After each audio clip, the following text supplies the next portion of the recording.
El vicepresidente Alfredo Borrero Vega mantuvo una reunión con Juan Pablo Uribe, director global de Salud, Nutrición y Población del Banco Mundial, y su equipo de trabajo, para conocer los proyectos de inversión del organismo vigentes en el sector de salud y las asistencias técnicas no reembolsables.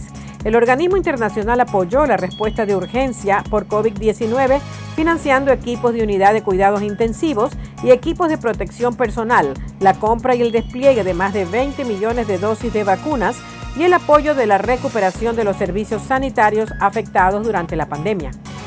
En asistencia técnica, el Banco Mundial se encuentra apoyando al Ministerio de Salud Pública en el diseño de la estrategia de participación social en el plan decenal y en el plan de salud mental.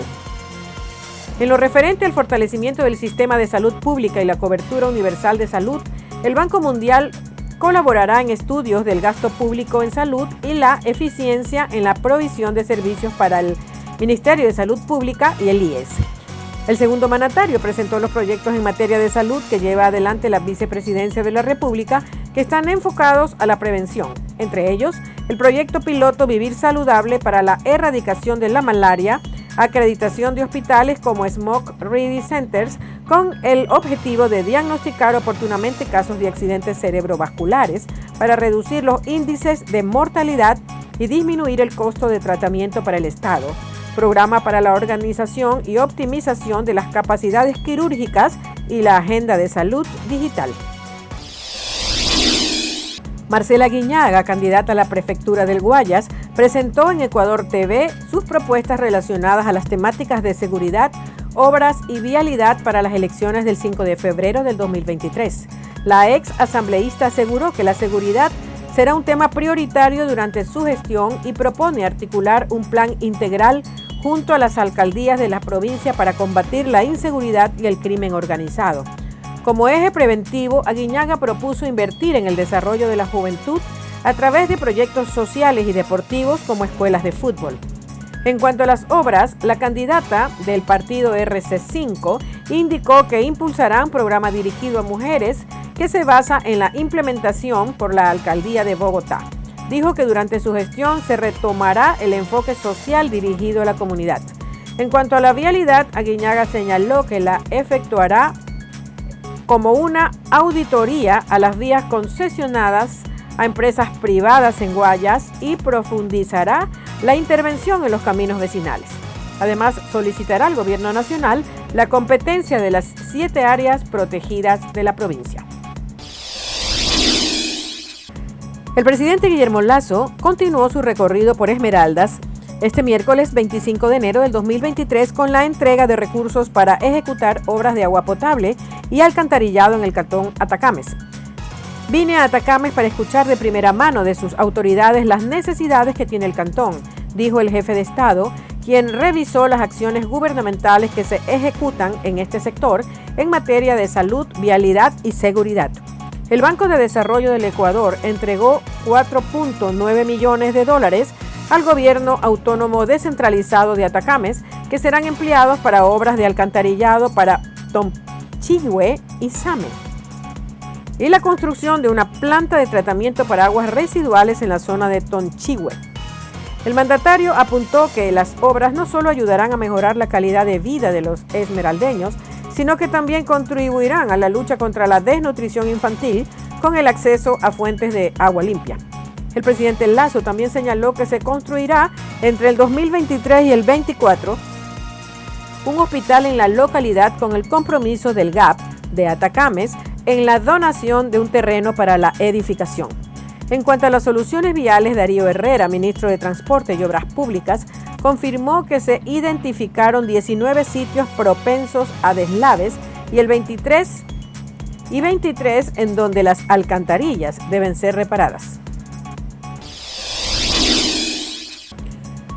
Un juez de la Unidad Judicial de Violencia contra la Mujer y la Familia de Quito llamó para el 14 de febrero del 2023 a una audiencia evaluatoria y preparatoria de juicio y sustentación del dictamen fiscal contra Germán Cáceres y Alfonso C., procesados por el femicidio de María Bernal.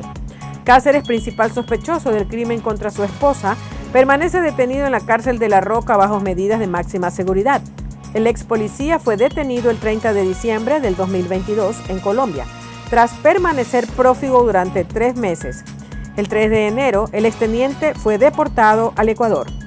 Por su parte, el subteniente Alfonso C. se encuentra con medidas cautelares como presentación ante la Fiscalía y provisión de salida del país. Él es investigado por una supuesta complicidad en el crimen de la abogada.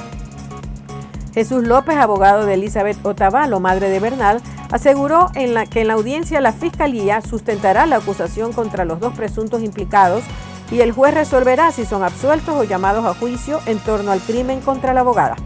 María Belén Bernal fue asesinada durante la madrugada del domingo 11 de septiembre en las instalaciones de la Escuela Superior de la Policía Alberto Enrique Gallo, en el norte de Quito. Sus restos fueron hallados 10 días después en el Cerro Casitagua. La mañana del miércoles pasado, el ministro del Interior, Juan Zapata, acompañó a Fausto Salinas, comandante general de la policía, y entregó en la Fiscalía General del Estado una lista con los nombres de 28 candidatos a diferentes dignidades que estarían presuntamente relacionados con organizaciones delictivas. Zapata informó que esta información se consiguió gracias a trabajos investigativos y a pruebas entregadas por fuentes humanas, abiertas y hasta de redes sociales.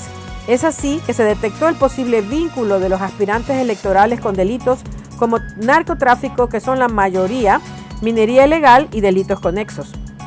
El ministro del Interior detalló que en esta lista constan los nombres de 22 hombres y 6 mujeres pertenecientes a diferentes partidos, movimientos políticos de 11 provincias: Guayas, Pichincha, Manabí, Orellana, Santo Domingo, Los Ríos, Bolívar, El Oro, Azuay, Sucumbíos y Esmeraldas. Además, agregó que serían aspirantes a 21 alcaldías, 3 prefecturas y 4 candidatos a concejales. Las autoridades indicaron que una vez entregada la información, será la Fiscalía la encargada de determinar la culpabilidad o no de los candidatos. Esta información que entregamos es muy valiosa porque alimenta 8 investigaciones previas que las viene realizando la Fiscalía, finalizó el ministro Zapata. El Consejo de la Judicatura anunció en una decisión unánime la destitución del juez Ángel Lindao, quien habría sumado una serie de controvertidas decisiones judiciales en la unidad multicompetente del Cantón La Concordia, provincia de Santo Domingo de los Áchilas. El Pleno del Consejo de la Judicatura aseguró que el juez Lindao cometió una infracción gravísima de manifiesta negligencia en una acción de protección tramitada en favor del narcotraficante Leandro Norero, quien falleció el 3 de octubre del 2022 en una revuelta en la cárcel de La Tacunga. En un controvertido fallo emitido el 15 de junio del 2022, Lindao aceptó la devolución de varias propiedades y bienes incautados al narcotraficante, quien enfrentaba una acusación por lavado de activos. Esta decisión generó el rechazo de la Fiscalía del Ecuador. El Consejo de la Judicatura informó que la decisión fue tomada tras un pedido de la Corte de Justicia de Santo Domingo, que fue remitido el 30 de diciembre del 2022 a la Subdirección Nacional de Control Disciplinario, conforme al artículo 264 del Código Orgánico de la Función Judicial, donde se procedió con la destitución del magistrado. Lindao también tuvo otras actuaciones controvertidas, como la restitución de un grupo de vocales del Consejo de Participación Ciudadana y Control Nacional, destituidos por la Asamblea Nacional, y la liberación de una persona condenada por el asesinato del concejal Patricio Guaranga, cuando había cumplido poco más de 2 años de una condena por 24 años. El presidente Guillermo Lasso anunció que durante este 2023 se tiene previsto arrancar con la construcción de un nuevo hospital en Quinindé. La obra reemplazará al Hospital Padre Alberto Buffoni, que funciona en la localidad de hace 56 años. El mandatario señaló que se contará con una casa de salud más moderna para satisfacer las necesidades de los habitantes de la urbe. La edificación contará con un aporte económico del gobierno de China. Seguramente la ampliaremos de las 22 camas que tiene hoy. Con un aporte del gobierno chino, este nuevo hospital lo inauguraremos en el 2025, apuntó Lasso. Este miércoles 25 de enero, el jefe de Estado realizó un recorrido en el hospital para comprobar la atención médica y el abastecimiento de las medicinas. El presidente también dialogó con los ciudadanos y les pidió sus opiniones para mejorar la calidad de la atención. Entre las mejoras temporales, hasta la construcción de una nueva terminal, se implementará un servicio de radiografías. He llamado la atención en las farmacias porque es parte de un proceso que deben agilizar, y también a la gobernadora de Esmeraldas, la que he responsabilizado de que en las próximas semanas podamos llegar a esta meta, aseguró. Desde inicios del 2023, el presidente Lasso ha efectuado recorridos sorpresa por varias casas de salud del Ecuador para comprobar la atención a la ciudadanía y a los abastecimientos en las farmacias. Una persona con conducta autolítica se lanzó del puente de Cumbayá al mediodía del martes 25 de enero, lo que causó pánico en quienes transitaban por el lugar en ese momento. Personal de socorro llegó al lugar para realizar el rescate. Integrantes del Cuerpo de Bomberos de la Agencia Metropolitana de Tránsito y de la Policía Nacional llegaron hasta el sitio luego de la llamada de auxilio realizada por el ALECU 911. Una lesión autolítica no suicida es una acción autoinfligida que causa dolor o lesiones superficiales, pero que no tiene como objetivo causar la muerte. Sin embargo, las personas que transitaron por el puente en ese mismo instante pensaron que se trataba de un intento de suicidio. Las filas de vehículos se extendieron en las vías de ingreso y salida de Cumbayá ante la curiosidad de ver lo ocurrido. Realizamos el rescate vertical de una persona en el puente de Machángara, sector de Cumbayá, en donde trabajamos con 14 efectivos y 5 vehículos. Nuestros paramédicos se encuentran en el punto para estabilizar al paciente y trasladarlo a una casa de salud, precisó Esteban Cárdenas, jefe del Cuerpo de Bomberos de Quito.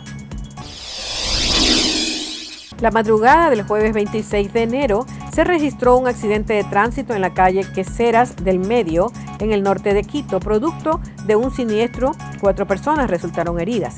A este lugar acudieron paramédicos del Cuerpo de Bomberos de la capital, quienes brindaron atención prehospitalaria a los ciudadanos afectados.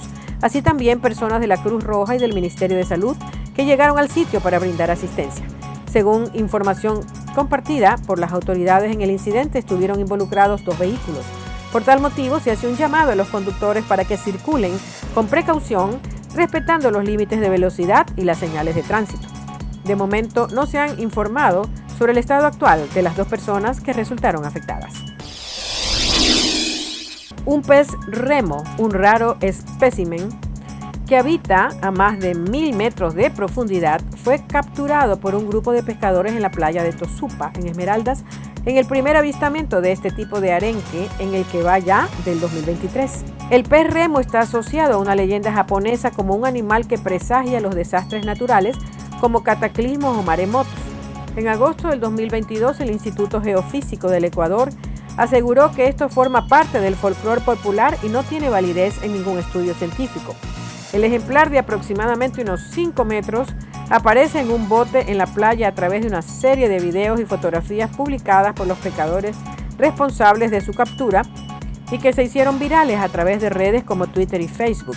El año anterior también hubo capturas de peces remo con incidentes reportados en la provincia como Santa Elena, Manabí y Esmeraldas. La directora del Consejo de la Judicatura en Guayas, María Josefa Coronel, presentó su renuncia al cargo este jueves 26 de enero del 2023 debido a problemas presupuestarios.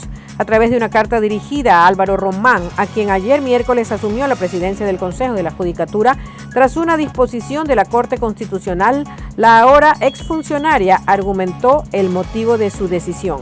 El motivo de la presente es hacerle conocer mi decisión irrevocable de renunciar al cargo de directora provincial del Guayas del Consejo de la Judicatura, posición que ejerzo desde el 13 de septiembre del 2021, se informa en la misiva. Asimismo, señala que el cargo que ha desempeñado tiene una importante dependencia respecto del presupuesto asignado para su éxito. Es este el que permite atender las múltiples necesidades que la funcionaria y la función judicial del Guayas necesita y que exige con razón. Según Coronel, un presupuesto incompleto se traduce en una gestión incompleta. Sin embargo, aseguró que en aquellas áreas en las que las carencias presupuestarias no inciden directamente, ha cumplido una importante y positiva gestión plenamente comprobable.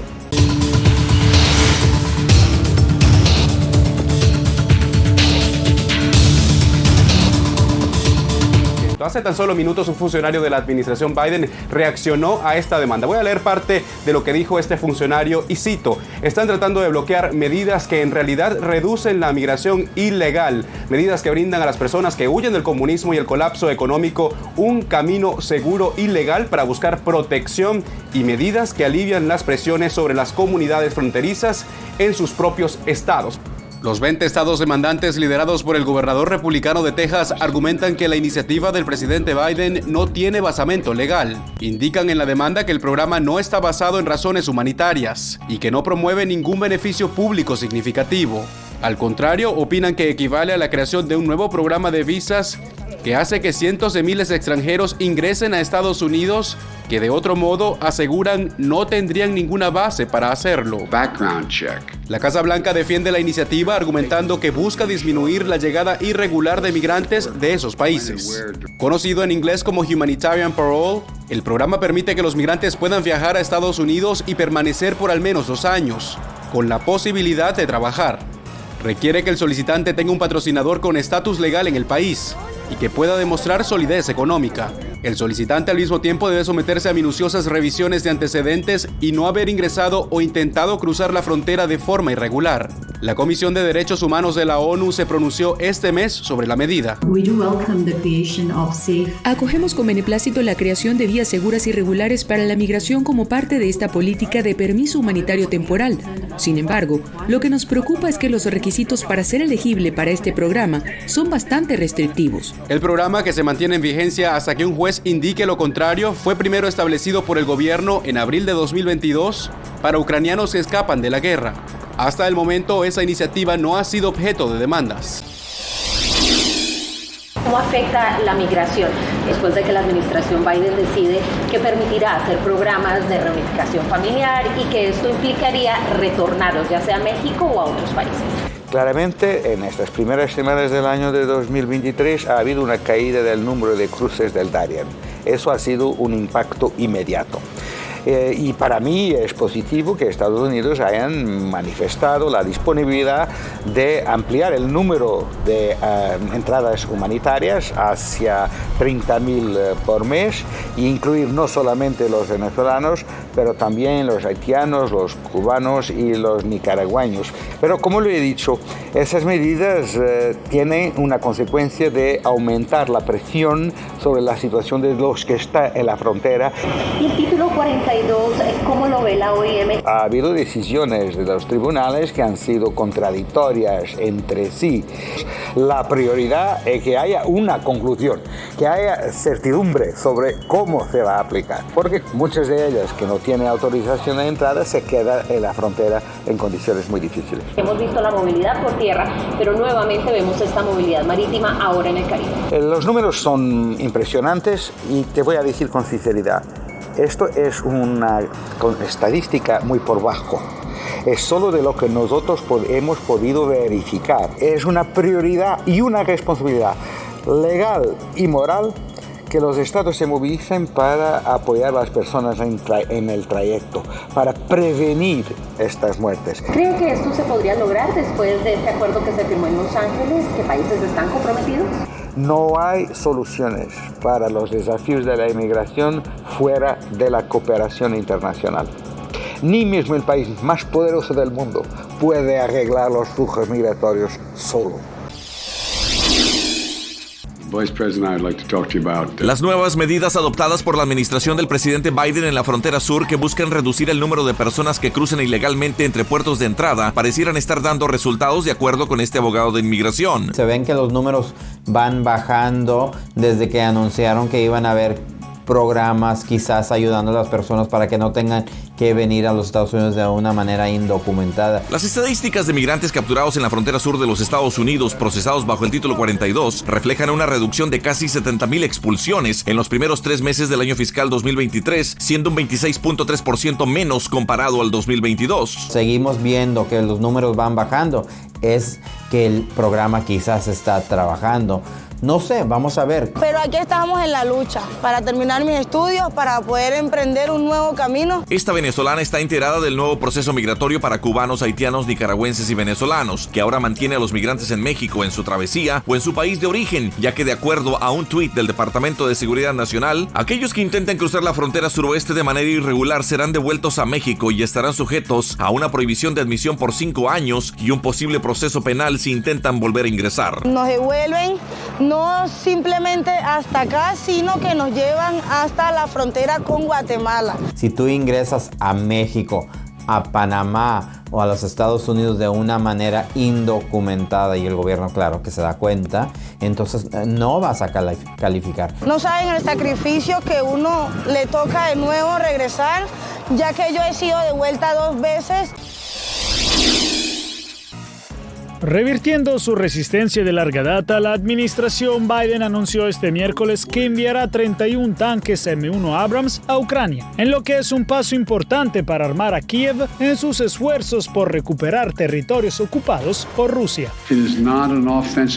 No es una amenaza ofensiva para Rusia. No hay amenaza ofensiva para Rusia. Si las tropas rusas regresaran a Rusia, allí estarán donde pertenecen. Esta guerra terminaría hoy. Se necesitarán meses para entregar los Abrams y entrenar los soldados ucranianos que lo usarán. El Pentágono había mostrado reservas sobre cómo Ucrania mantendría estos equipos, pero Estados Unidos llegó a la conclusión de que era necesario enviarlos y así dar la cobertura política que buscaban países como Alemania para enviar sus propios tanques. Estos tanques son una prueba más de nuestro compromiso duradero e incansable con Ucrania y nuestra confianza en la habilidad de las fuerzas ucranianas. De hecho, este miércoles el canciller alemán Olaf Scholz anunció que su país enviará 14 tanques Leopard 2 a Ucrania y permitirá que otras naciones envíen los suyos propios, cediendo a semanas de presión nacional e internacional. Estamos actuando de manera coordinada internacionalmente para asegurarnos de que este apoyo sea posible sin que los riesgos para nuestro país crezcan en una dirección equivocada. Si bien las promesas hasta ahora están muy por debajo de los 300 tanques que Ucrania asegura que necesita para marcar la diferencia contra las fuerzas rusas, el anuncio de Alemania inmediatamente llevó también a funcionarios de Finlandia y otros países a decir que buscarían enviar tanques a Ucrania. José Romero y Marciano Martínez Jiménez, de origen mexicano, se encuentran entre las víctimas mortales de las más recientes masacres en California. Ellos eran empleados de 2 de las granjas en Half Moon Bay, en el sur de San Francisco, Mountain Mushroom Farm y Concord Farms, donde el sospechoso, Shun-Li Zhao, de 67 años, ya en poder de las autoridades, comenzó a disparar y mató a 7 personas. Somos de Santiago Apóstol, Ocotlán, Oaxaca. Somos del estado de Oaxaca, pero como ahorita pasó esta tragedia, nunca pensábamos que iba a pasar ese con nuestro paisano de nosotros. Ellos, pues toda la gente aquí lo conoce, un buen muchacho, nunca se mete con nadie, es muy respetuoso él con toda la gente. Otro agricultor mexicano, Pedro Romero, hermano de José, también fue baleado y se encuentra en el hospital. La masacre está siendo investigada como un crimen de violencia laboral, algo inusual entre los agricultores, dice este trabajador. No, de balaceras no. Peleas entre la gente de ahí, de los trabajadores del rancho, sí, con cuchillo, nada más, una sola vez. Eso es lo que había pasado, nada más. Este fue el segundo tiroteo masivo en tan solo 4 días en California y que de nueva cuenta sacude a la nación. El sábado 21 de enero en Monterey Park, un hombre de 72 años, Ha Keng, disparó y mató a 11 personas en un salón de baile. El agresor se suicidó al día siguiente al verse descubierto por la policía. En total, 18 personas murieron y 10 más se recuperan de las heridas. Google es llevado a la corte en Estados Unidos. El Departamento de Justicia ha demandado al gigante tecnológico por la violación de la ley antimonopolio. El litigio acusa a Google de practicar una conducta anticompetitiva ante tecnologías rivales desde hace 15 años. Google se ha involucrado en una conducta excluyente para debilitar severamente, si no destruir, la competencia en la industria de la tecnología publicitaria. Según Rod Soto, investigador de seguridad cibernética consultado por Voz de América, era de esperarse esta demanda desde hace tiempo. A su juicio, Google manipula también la tecnología de anuncios a la que se expone el usuario en la Internet, en un ambiente dominado por este buscador. Cada vez que tú ves un banner, cada vez que tú ves un pop-up que te sale, cada vez que abres un correo, eso es fundamental porque básicamente te da información de qué se está viendo, te puede dar inclusive de dónde vienen los clics, te puede decir cuáles son las preferencias. La demanda señala una competencia desleal contra emprendedores emergentes en el mercado digital. Propiedad intelectual que en ese tiempo es más barata, porque una vez que se desarrolle va a ser sumamente cara, y eso no solo le salva dinero, sino que también saca al competidor. El Departamento de Justicia afirma que el litigio busca proteger a los consumidores y salvaguardar a la competencia digital. En el Museo Internacional de Espionaje en Washington hay réplicas de documentos clasificados. Las etiquetas de ultra secreto, secreto o confidencial se refieren al posible daño que podría ocurrir si cayeran en las manos equivocadas, explica el historiador Andrew Hammond. Podría ser sobre una operación encubierta, información sobre política exterior o el despliegue del ejército estadounidense. En general, es sobre seguridad nacional. Hammond añade que pocos tienen acceso a la información ultra secreta y deben encerrarse en compartimentos especiales llamados SCIFs. Nadie puede escuchar desde fuera y hay varios niveles de seguridad. Actualmente se investiga al presidente Joe Biden y a su predecesor Donald Trump por retener documentos clasificados sin la adecuada autorización. Según el analista Michael Evans, ello demuestra la necesidad de que se mejoren los sistemas de administración. Debería haber una base de datos con los títulos, fechas, nombre del creador. Así sería menos probable que se pudieran perder o se los llevaran a otro lado. Evans también aboga por más transparencia. El gobierno gasta muchos recursos y tiempo en mantener secretos que no ameritan serlo. En 2009, el expresidente Barack Obama firmó una orden ejecutiva para reducir el número de documentos clasificados. Durante el gobierno de Biden se han desclasificado documentos sobre la investigación de los ataques terroristas del 11 de septiembre. Evans opina que agilizar el intercambio de información podría ayudar a proteger mejor al país. El Papa Francisco puso una vez más el foco sobre la homosexualidad, dejando así clara su postura sobre un tema que lleva años generando discrepancia en el seno de la Iglesia.